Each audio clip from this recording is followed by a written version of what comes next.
It's already started.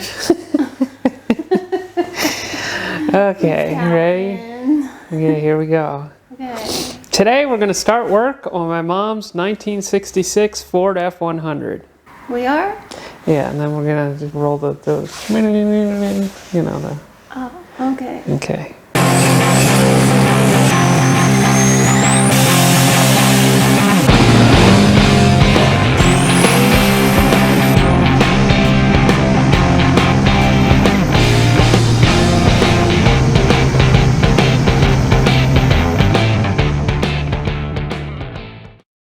So as you guys have seen, my mom helps out a lot around here, so we thought we would repay her by helping her build a truck. This is a 66 Ford F100, as I mentioned earlier, and we plan to LS swap it with a 4L80E, Terminator X, you know, all the basic LS goodies. We also plan to do a disc brake conversion in the front, as well as power brakes, power steering, and all the other creature comforts. Right now, you can't put anything in the bed, otherwise it'll go to the ground. Yeah. So we have to fix that too. A whole new bed floor to put in. Mm-hmm. It's right there. Along with 4 panels. Yep. So there's a lot of work that needs to be done. So I guess we'll start off by showing you some of the stuff we've already done in more detail. So let's go to that. Good job.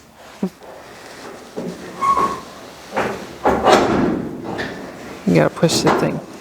Push it in or push pull this. It out? Push this. There's a little thingy in there. There you go. Oh. Yay! Alright, so as you can see, we already have an LS engine mocked up in the car.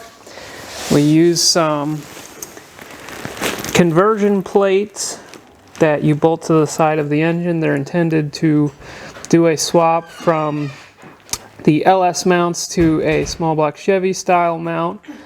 But we took a later model Mustang small block Ford mounts and we basically sandwiched them in between the original Y-block motor mounts on the truck and the LS conversion motor mount plates. This worked out pretty well. We had to make just a little spacer there, as you can see, but otherwise it just dropped in. It's almost as if Ford had intended the LS to go into this truck from the factory.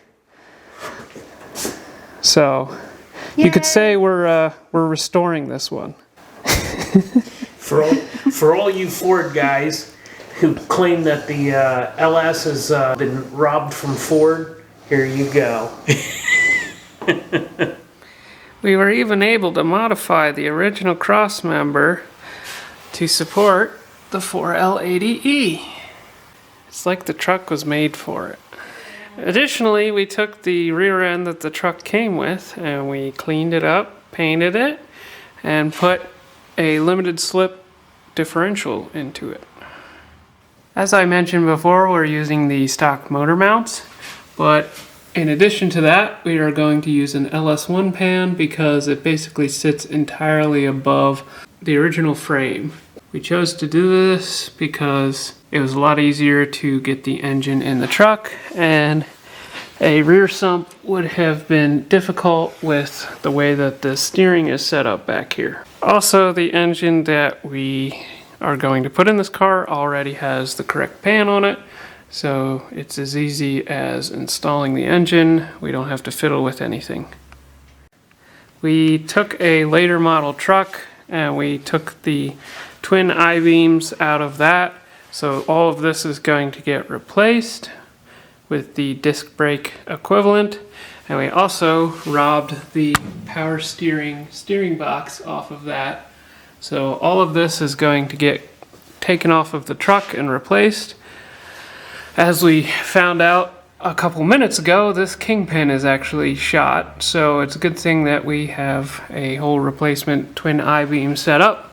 So the next step is to get this front end off of the truck so that we can get the front suspension replaced, get the new engine installed, start the wiring. We're probably gonna end up cleaning all of this stuff up and painting it and making it look nice. So let's get to work.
CFM carburetor you're putting on? 1,000. Dominator. Twin Dominators. Twin Dominators? Okay. We couldn't have said that in sync any I was just better. gonna say that. I was like, woo! We spend a lot of time together. I can see. I was kind of cracking a joke here at 1,000. Woo! I would have had to walk away from that one. That was actually scary. Oh my. Alright, ladies and gentlemen, I think that's all we have time for today. As you see here, we got a little bit more done than what we already showed. You can see that we got the intake and the coils on. We're continuing to make progress. I've started the wiring as well. Dad knocked out the bed floor. Looks fantastic. Overall, I think this project is going really well. Make sure you like and subscribe and leave a comment down below telling my mom how cool she is. And we'll see you in the next one.